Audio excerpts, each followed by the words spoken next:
भारत ने ईरान के चाबहार में शाहिद बेहश्ती पोर्ट को 10 साल के लिए लीज पर लिया है। अब पोर्ट का मैनेजमेंट भारत के पास होगा।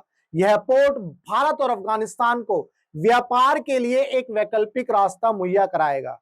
डील के तहत भारतीय company India ports global Chabahar port में 120 मिलियन डॉलर का निवेश करेगी। चाबहार विदेश में लीज पर लिया गया भारत का यह पहला पोर्ट है। भारत दुनिया भर में अपने व्यापार को बढ़ाना चाहता है। चाबहार पोर्ट इसमें अहम भूमिका निभा सकता है। भारत इस पोर्ट की मदद से ईरान, अफगानिस्तान, आर्मेनिया, अजरबैजान, रूस, मध्य एशिया और यूरोप के साथ सीधे व्यापार कर सकता है। ईरान और भारत ने 2018 में चाबहार पोर्ट तैयार करने का समझौता किया था। चाबहार पोर्ट भारत के लिए क्यों जरूरी है, आइए जानते हैं।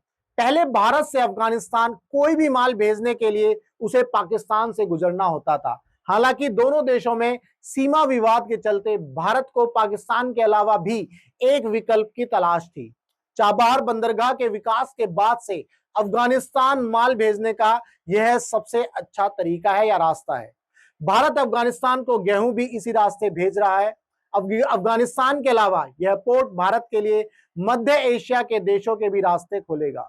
इन देशों से गैस और तेल को भी इस पोर्ट के जरिए लाया जा सकता है। अमेरिका ने भारत को इस बंदरगाह के लिए समझौते को लेकर कुछ खास प्रतिबंधों में छूट दी है। चाबहार को पाकिस्तान के ग्वादर पोर्ट की तुलना में भारत के रणनीतिक पोर्ट के तौर पर देखा जा सकता है। ग्वादर को बेल्ट एंड रोड प्रोजेक्ट के तहत चीन विकसित कर रहा है। चौथे फेज में 9 राज्यों और एक केंद्र शासित प्रदेश जम्मू कश्मीर की 96 सीटों पर 67% वोटिंग हुई है। पश्चिम बंगाल में सबसे ज्यादा वोट हुए, जबकि जम्मू कश्मीर में सबसे कम वोट पड़े। मुंबई में सोमवार 13 मई को दोपहर 3 बजे अचानक मौसम ने करवट ली। धूल भरी आंधी के बाद बारिश शुरू हुई। अंधेरा छा गया। आंधी से घाटकोपर के पेट्रोल पंप पर 100 फीट की ऊंचाई वाला बिलबोर्ड गिरने से 9 लोगों की मौत हो गई, जबकि 70 से ज्यादा लोग जख्मी हो गए। इस बिलबोर्ड का वजन लगभग 250 टन बताया जा रहा है। एनडीआरएफ के मुताबिक बिलबोर्ड गिरने से फंसे 78 लोगों का रेस्क्यू किया गया। बचाव का जिम्मा एनडीआरएफ की टीम ने संभाला। रेस्क्यू ऑपरेशन में 67 लोगों की टीम को लगाया गया है।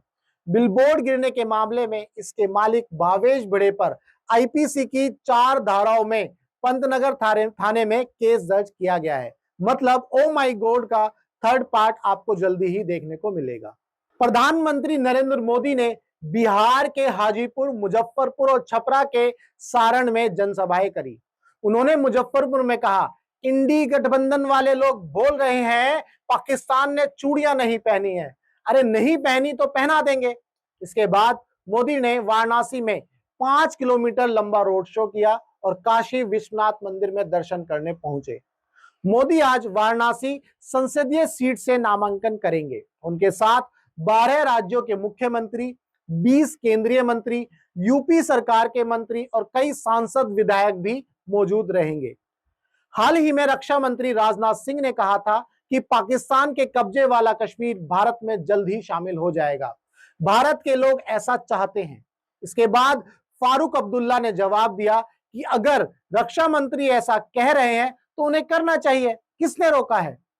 अब्दुल्ला ने यह भी कहा कि पाकिस्तान ने चूड़ियां नहीं पहनी है, उसके पास परमाणु बम है और दुर्भाग्य से वो परमाणु बम हमारे ऊपर गिरेगा।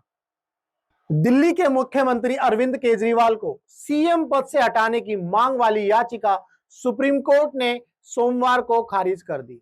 जस्टिस खन्ना ने मामले में सुनवाई करते हुए कहा, हम हाईकोर्ट के फैसले पर दखल नहीं दे रहे। दिल्ली के एलजी विनय कुमार सक्सेना को मामले में एक्शन लेना चाहते हैं तो ले। दरअसल शराब नीति घोटालों के आरोपी अरविंद केजरीवाल फिलहाल 1 जून तक अंतरिम जमानत पर हैं। ईडी ने उन्हें 21 मार्च को गिरफ्तार किया था। गिरफ्तारी के बाद भी उन्होंने मुख्यमंत्री पद से इस्तीफा नहीं दिया, जिसे लेकर संदीप कुमार नामक शख्स ने दिल्ली हाईकोर्ट में याचिका लगाई थी। हाईकोर्ट ने 50,000 का फाइन लगाते हुए 10 अप्रैल को याचिका खारिज कर दी। इसके बाद याचिकाकर्ता सुप्रीम कोर्ट पहुंचे। आज जस्टिस संजीव खन्ना और जस्टिस दीपांकर दत्ता की बेंच ने कहा, याचिका में कानूनी अधिकार को लेकर क्या मांग है, हमें इन सब में क्यों जाना चाहिए? हम याचिका खारिज करते हैं।